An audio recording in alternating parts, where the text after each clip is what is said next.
Today, we get the latest from Woj on where Daryl Morey stands in the James Harden trade talks. Also, Tyrese Maxey and James Harden seen at practice. And let me tell you something, they could not miss. Also, Nick Nurse comments on Joel Embiid, some defensive strategy things, and a whole bunch more. We will break it all down here on Philly Take with RB. Perfect.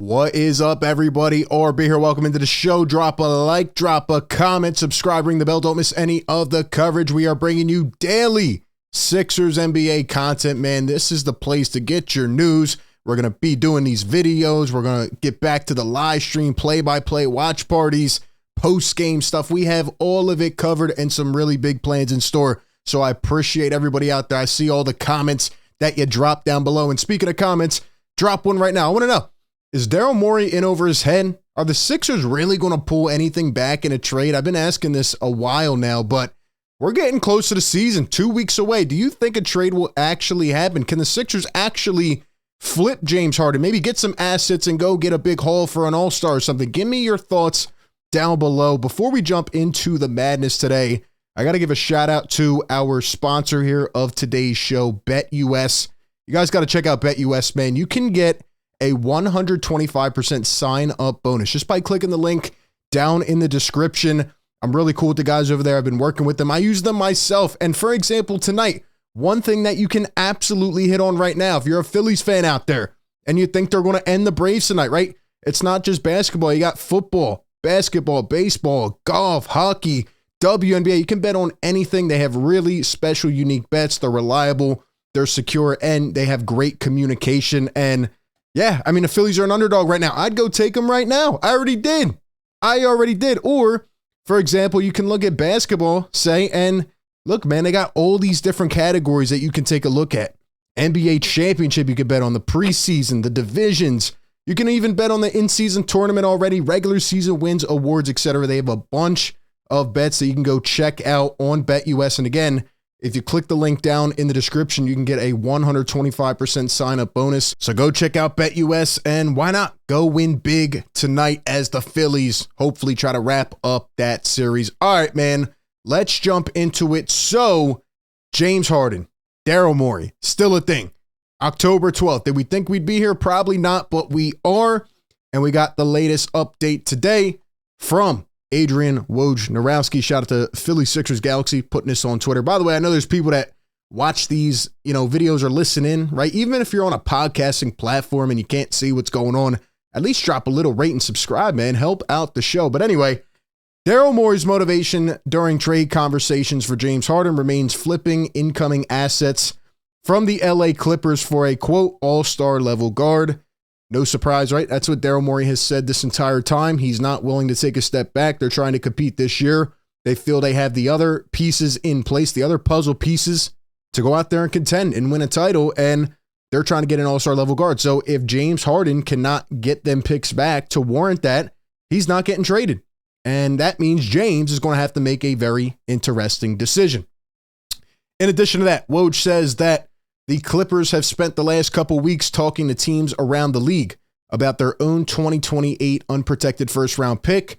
Teams expect the Clippers now very soon to go back to Philly and run some of these scenarios by them. So, yeah, the Clippers are trying to upgrade. They're trying to get that point guard, and, they're probably talking to other teams out there, and the Sixers are just sitting back patiently, waiting, saying, okay, if you want to throw this, and this in a deal, and you want to throw these extra draft assets, because you don't want to throw Terrence Mann. You don't want to throw Paul George. You don't want to throw Kawhi. So give us extra draft picks, give us assets, capital that we can use to then flip and send a team an offer that they can't refuse. My only issue with that now is, who are you going to go to at this point, right? The season starts in a couple weeks. It's not going to be as easy as that, which is why I'm starting to think this thing's just going to stall out and James Harden's going to have to make a decision, right? He has to have an idea of what his timeline is and whether he will come back, right? I think a trade will either happen like this week or next week, or it's not happening until the trade deadline or the end of the season. That's where I'm at right now. And, it's going to be tough on both sides to get this done. So give me your thoughts on what you think will happen. I think a couple role players and, 2 first rounders would get it done. But will the Clippers offer that? They might have to circle back first. We'll see. Doc Rivers commented on the situation. That's right. ESPN analyst, new broadcaster Doc Rivers for this upcoming season. He says that, quote, once you saw James opt in, you knew there was trouble in paradise. With all due respect, Doc Rivers is the last person I would like to hear from on this situation. So thank you for your NBA analysis there, Doc Rivers. And he'll be sitting back in the booth watching how this plays out. Might try to get back into coaching next year. Who knows? Nobody wanted him. Nobody wanted him. But speaking of what I do want, I want threes raining in that practice gym. And that is what the Sixers got today. Here's footage from the Sixers page during practice. Look at Tyrese Maxey and James Harden going back and forth. I got one. You got one. Tell you what, man, James looks to be in good shape. He's knocking down shots. He's teaching. He's still mentoring Tyrese Maxey. You know, Maxey and Harden have a good relationship. Tyrese Maxey's going to be special this year, man, with or without Harden. I even think not having Harden there will, provide a bigger opportunity for Tyrese Maxey to grow. And, man, that shot is looking nice. At least Harden's there handling business. It still has to be a very awkward situation, right? I'm pretty sure they have not talked about it amongst themselves, right? They're probably just acting like everything's all cool, but right? There's that elephant in the room. Like, what are you going to do, James? What are you going to do? Here's another angle from Keith Pompey. He got Harden and Maxey. I mean, the form just looks good. Maxey's looks quick, explosive, driving to the rack, pull up, dribble, even moving off ball. He's looked really nice so far in the preseason. The shot is money, man. The growth of Tyrese Maxey over these last couple years has just been nuts, and there's a step back.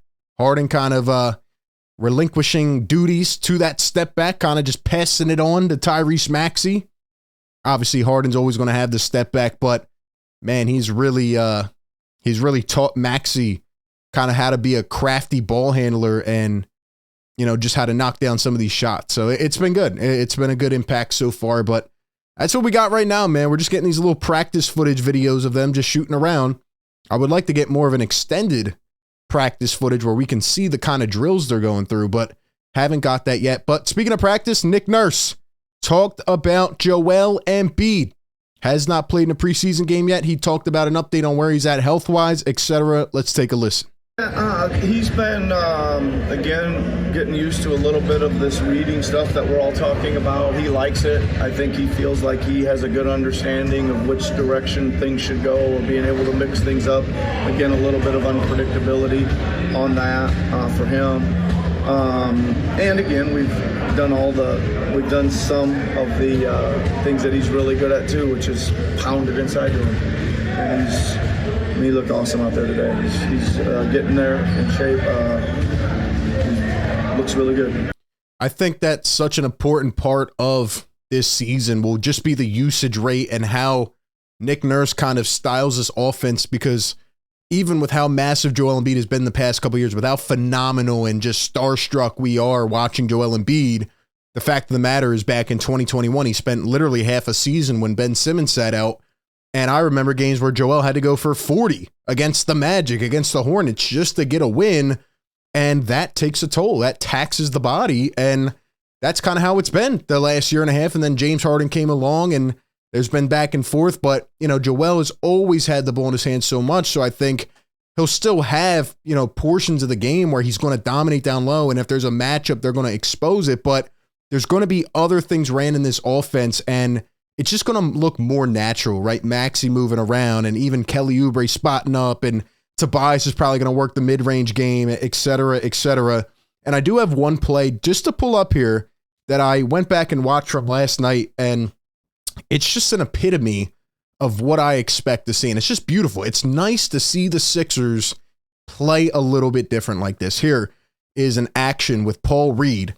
And he's just having a, normal action at the top, receives the ball. But look at how much movement is going on this play, right? Tobias is going to run through. Maxi's going to get it.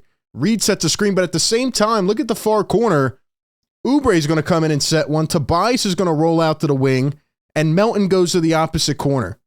And then Maxi's just going to drive blow by. Easy bucket. But see how everything else added up to that easy fillet by Tyrese Maxey, right? Last year, it would be, all right, bring the ball down, James Harden. Joel, do your thing in the post, and they're going to double, and every other guy just stands still, right? That was the Doc Rivers offense, and sure, it allowed Joel Embiid to elevate, but other guys get cold. They're not in rhythm. You know what I mean? And I mean, just last night going back and watching, seeing these guys with backdoor cuts and switching and all this stuff, it's just great. And I think just the basketball IQ of Nick Nurse and how to, kind of bring that offense about with this team and help guys get out of their comfort zone a little bit is really going to help this team. So I'm excited for it. And Nick Nurse talked a little bit about Danny Green, Kelly Oubre, and Daniel House being catch and shoot players that the team can depend on, right? Having that kind of role around Joel Embiid and James Harden or Tyrese Maxey, for example.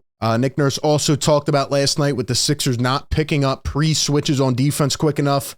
I'm not going to play the whole clip, but, essentially he just talks about the defensive strategy and how these guys, got to pick things up quicker, have to communicate, etc. Just things that I feel like they probably never worked on in practice in years prior. Just really excited to kind of pick his mind, pick his brain this year, Nick Nurse, and just hear how he kind of approaches, molding this team into the best version of themselves. So I'm really excited to see what he does. And I think the Sixers team, just based on what they have inherently, are going to be a lot better because they will be put in better situations. I'm excited to see what they draw up. But those are just all my thoughts. Give me yours down below in the comment section. When could we actually see a trade happen? Appreciate everybody for tuning in. Be sure to like, comment, and subscribe. That being said, I will catch you all on the next one.